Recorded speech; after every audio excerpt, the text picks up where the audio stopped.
नमस्कार दर्शकों, आप सभी का स्वागत है हमारे इस चैनल पर।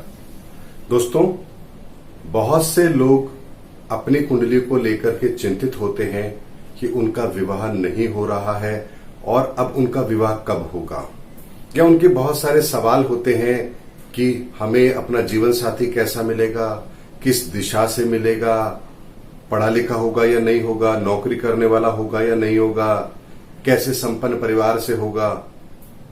तो दोस्तों, एक चीज को मैं आज आपको इस वीडियो के माध्यम से जरूर बताना चाहूंगा कि 90% कुंडलियों के अंदर ये चीज आइडेंटिफाई की ही नहीं जा सकती है कि व्यक्ति का विवाह किस जगह होगा, कैसा होगा, उसका परिवार कैसा होगा। लेकिन 10% कुंडलियों में ये चीज पूरी तरह से पता लगती है कि व्यक्ति का जीवन साथी कैसा होगा, उसका परिवार कैसा होगा, या व्यक्ति उसके कार्यक्षेत्र से होगा या नहीं होगा। इसके इंडिकेशन 10% कुंडलियों में जरूर मिलते हैं, लेकिन 90% कुंडली के अंदर ऐसे संकेत नहीं मिलते हैं। ऐसे में ये सोचना कि हर कुंडली के अंदर ऐसे योग बन जाते हैं कि कुंडली देखते ही पता लग जाएगा कि इस बच्चे की शादी कहां होगी या इस लड़की की शादी कहां होगी, ससुराल कैसा मिलेगा। कई लोग तो यहां तक दावे कर देते हैं जहां इसकी शादी होगी वहां 5 भाई बहन होंगे, परिवार बहुत अच्छा होगा, लड़का गवर्नमेंट जॉब में होगा, या जो भी वो लोग अपने हिसाब से प्रेडिक्शंस करते हैं। तो दोस्तों, उसको लेकर के भ्रम की स्थिति आप लोगों के दिमाग में हमेशा बनती है कि शायद कुंडली के माध्यम से हमको सब कुछ पता लग सकता है। अगर ऐसा ही है तो फिर जिन लोगों की शादी नहीं हो रही है उसके पीछे कारण क्या है? क्या उनकी कुंडली में ऐसा कोई इंडिकेशन नहीं है कि जहां पर यह पता लग रहा हो कि इसकी शादी कहां होगी, लड़का क्या करेगा या लड़की क्या करेगी, परिवार कैसा होगा? दोस्तों, कुंडली को समझने का नजरिया आपको बदलना पड़ेगा कि आखिर कुंडली का मतलब क्या होता है। कुंडली ये बताती है कि आपके जीवन में किस चीज की अधिकता है और किस चीज की कमी है। यानी आपके जीवन में दांपत्य जीवन का सुख है या नहीं है और बहुत अच्छा है तो उसके क्लियर इंडिकेशन भी आपकी कुंडली में होते हैं।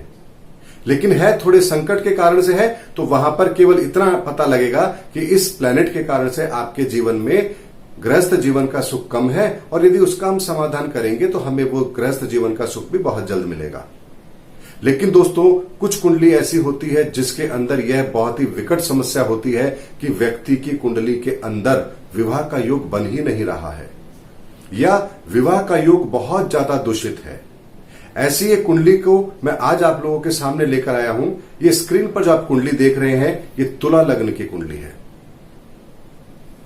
और दोस्तों, इस कुंडली के अंदर जब आप देखेंगे तो अभी मंगल की महादशा इन्हें आरंभ नहीं हुई है, वो 2024 से आरंभ होगी। लेकिन इस कुंडली को यदि आप देखेंगे तो पहली दृष्टि में आपको एक कुंडली मांगलिक कुंडली नजर आ रही है। लेकिन बात सिर्फ इतनी सी नहीं है कि कुंडली मांगलिक है। इस कुंडली के अंदर मंगल दोष है, लेकिन यह मंगल दोष नेगेटिव है इस कुंडली के लिए। यही कुंडली यदि मेष लग्न की होती, वृश्चिक लग्न की होती, तो भी यह कुंडली मांगलिक बनती, लेकिन तब मंगल दोष नुकसान देने वाला नहीं था। लेकिन चूंकि कुंडली तुला लग्न की बनती है और तुला लग्न के अंदर मंगल नेगेटिव रोल प्ले करते हैं, ऐसे में कुंडली मांगलिक कुंडली बनती है और यह मांगलिक दोष बहुत बड़ा दोष बनता है। तो क्या केवल इस आधार पर यह कहा जा सकता है कि इस व्यक्ति की शादी नहीं होगी? दोस्तों, गौर से देखिए आप इस कुंडली को, तो यहां पर सेकंड हाउस जो हमारे कुटुंब का होता है, वो घर भी मंगल का घर है। जिस घर में वो बैठा है वो घर भी मंगल का है। ऐसे में आपके जीवन साथी का घर, आपके दांपत्य जीवन का सुख और आपके कुटुंब का सुख, दोनों पर मंगल का कब्जा है, मंगल का आधिपत्य है। ऐसे में मंगल इस कुंडली के अंदर आपको दांपत्य जीवन का सुख लेने ही नहीं देगा। अब बात आती है कि मंगल की महादशा तो 2024 में आएगी, तो उससे पहले, हां उससे पहले प्रयास करें तो हो सकता है, लेकिन और चीजों को भी गौर करना पड़ेगा। अष्टम भाव हमारे ससुराल का भी होता है। चूंकि एक महिला की कुंडली है इसलिए ससुराल बहुत बड़ा महत्वपूर्ण रोल प्ले करता है। लड़के की कुंडली में ससुराल इतना बड़ा महत्वपूर्ण रोल प्ले नहीं करता है, क्योंकि शादी के बाद में उनका एक केवल संबंध होता है, रोज का आना जाना नहीं होता है वहां पर। लेकिन लड़की जब शादी होकर जाती है तो उसका हर दिन उसके ससुराल में बीतता है। ऐसे में अष्टम भाव को देखेंगे तो वहां पर बृहस्पति खुद बैठे हैं, तुला लग्न की कुंडली में बृहस्पति भी मारक होते हैं। ऐसे में अष्टम भाव में बृहस्पति आ गए तो ससुराल का सुख लेने नहीं देंगे। अब यहां से अगर हम सप्तम दृष्टि बृहस्पति की देखते हैं तो वो अगेन सेकंड भाव पर पड़ती है, जो हमारे कुटुंब का घर है। यानी एक मारक ग्रह हमारे गृहस्थ जीवन को रोक रहा है तो दूसरा मारक ग्रह भी हमारे वैवाहिक जीवन को खराब कर रहा है, हमारे पारिवारिक जीवन को खराब कर रहा है और ससुराल के सुख को कम कर रहा है। अब चलिए मान लिया इतनी सी बात है, इन दो का उपाय करें, शायद उपाय निकल जाए, कुछ समाधान निकल जाए। लेकिन दोस्तों तीसरी बात एक गौर कीजिए आप कि तुला लग्न की कुंडली में सूर्य भी नेगेटिव रोल प्ले करता है और सूर्य यहां चौथे भाव में बैठा है। चौथा भाव होता है हमारे सुख सुविधाओं का। जीवन में विवाह का होना, परिवार का होना, बच्चों का होना, यह भी तो हमारे जीवन की एक सुख सुविधा है। वहां पर सूर्य का बैठा होना, यहां पर अगेन वो जीवन के अंदर वो परिस्थिति पैदा कर रहा है कि व्यक्ति को जीवन के अंदर सुख ना मिले। जो चीज वो डिजर्व करता है वो भी उसको ना दी जाए, या दी जाए तो इतना तरसा कर दी जाए, इतना लेट दी जाए कि व्यक्ति को उस चीज का क्रेज ही खत्म हो जाए। दोस्तों ट्रिपल तरीके से इस कुंडली के अंदर व्यक्ति का वैवाहिक जीवन दूषित हो रहा है। और दोस्तों केतु एक ऐसा प्लैनेट है जो यहां पर सप्तम भाव को देख रहा है, लेकिन सूर्य की राशि में होने के कारण से वो वैसा ही व्यवहार करेगा जैसा सूर्य करेगा। सूर्य इस कुंडली में मारक है, ऐसे में केतु भी मारक है और केतु की दृष्टि भी सप्तम भाव को दूषित कर रही है। ऐसे में इतने सारे प्लैनेट यदि व्यक्ति के एक ही चीज को हिट करें तो ऐसे में उस सुख का व्यक्ति को मिलना लगभग नामुमकिन हो जाता है। और ऐसे में निश्चित तौर पर चाहे व्यक्ति बहुत खूबसूरत हो, पढ़ा लिखा हो, बहुत अच्छी नौकरी करता हो, चाहे जो मर्जी उसकी क्वालिटी हो, लेकिन यहां विवाह नहीं होगा, मतलब नहीं होगा। क्योंकि तीन तीन ग्रह, मारक ग्रह, तीनों के तीनों व्यक्ति के उस जगह को हिट कर रहे हैं जहां से वो सुख लेना चाहता है, और वो सुख वो लेने नहीं देंगे। तभी देखिए दोस्तों, बहुत बड़े बड़े करोड़पति लोगों के बेटे भी शादी नहीं कर पाते हैं और एक झुग्गी झोपड़ी में रहने वाले व्यक्ति के बच्चों की भी शादी हो जाती है। जरा डिफरेंस करके देखिए कि अगर पैसों से, काबिलियत से अगर गृहस्थ जीवन का सुख मिलता तो अमीर का कोई बच्चा कभी कंवारा नहीं रहता। लेकिन ऐसा होता है क्योंकि कुंडली के आधार पर तय होता है कि व्यक्ति को जीवन में कौन सा सुख मिलेगा या नहीं मिलेगा। अब यदि यहां पर यह प्रश्न करें कि बताइए जी ससुराल कैसा होगा, कितने परिवार होगा, कितना बड़ा परिवार होगा, लड़का क्या करता होगा, पहली बात तो आपके जीवन में वैवाहिक जीवन का सुख ही नहीं है तो उसकी कल्पना आप कैसे कर सकते हैं। एक व्यक्ति जिसके जीवन में संतान योग नहीं है, उनसे आप ये प्रश्न करें कि आप अपने बच्चे को क्या बनाना चाहते हैं, तो उसका क्या जवाब देगा? अरे संतान होगी तो उसके बारे में सोचेंगे ना, उसे क्या बनाना है। पहले तो संतान तो हो। तो यहीं पर बात आती है कि पहले विवाह तो हो। अगर विवाह का कोई योग बन जाए किसी कारण से, ये ग्रह हमें तीनों मारक ग्रह यदि किसी तरह से बख्श दें और तब जाकर कोई विवाह का अगर कोई चमत्कार हो जाए, तब जाकर तो हम सोचेंगे ना कि क्या हो सकता है। और ऐसे में दोस्तों जब मैंने उनको कुंडली का प्रेडिक्शन दिया तो उनके एक ही शब्द थे कि आप पहले इंसान हो जिन्होंने कुंडली के बारे में बात कही है।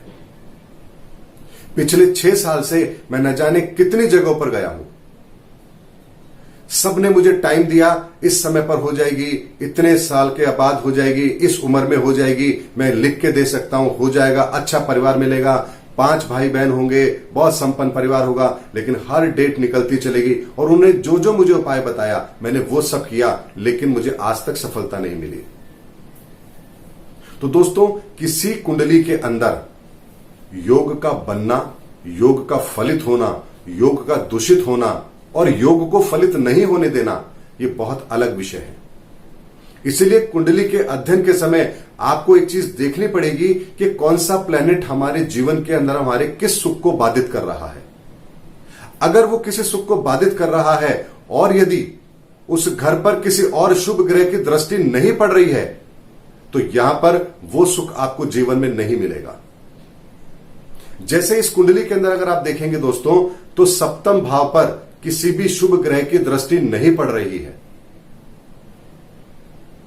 ऐसे में विवाह बाधित तो है, लेकिन विवाह होने के कारण जो बन सकते हैं किसी ग्रह के कारण से, वो यहां एक भी नहीं है। इसीलिए इस जातक का विवाह नहीं हो पा रहा है।